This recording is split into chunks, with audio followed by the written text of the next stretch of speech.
I don't know if the next topic is going to lighten the mood or not. Anybody in here willing to admit that they get annoyed when a baby sits next to them on a plane? Sir? Oh, come on, stand up. What do you have against babies? My child is backstage listening. What do you have against? I don't have anything against children in general, but like in general.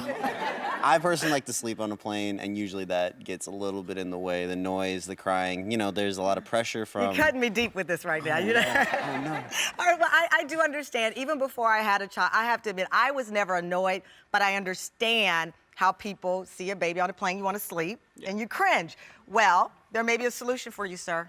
Japan Airlines has a new feature that shows you where infants are seated before you book. So you go on, and this is so messed up. There's a child icon above the seats where children up to 2 years old will sit. So you look at when you're booking your flight, you're like, oh, the green zone, stay out.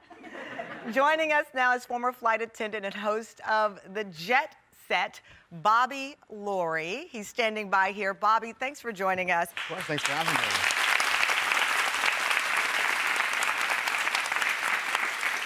I sat next to a man recently who snored so loud, I felt like I should marry him. I'm like, if I have to hear some man snore this loud, we need to be married to each other. If we can put up with other behavior, what's the big deal about infants? You know, there's a lot of business travelers nowadays that are landing after a red-eye flight and going straight to work. So some of these airlines are trying to come up with ways to make sure that those passengers that are usually paying the most arrive rested, whereas they're not really paying attention to, you know, what the parents are going through when they board with their child. Well, okay, so here's the deal, though. If you corral all the infants into one area, they're just going to feed off each other, and It's next true. thing you know, they're going to be a squad of children, walk on the plane. You know, there's actually a couple airlines that have quiet zones. It's a couple of rows of the aircraft that are sectioned off, and children are not allowed to sit there. So it's almost like, you know, like a personal zone, no children allowed.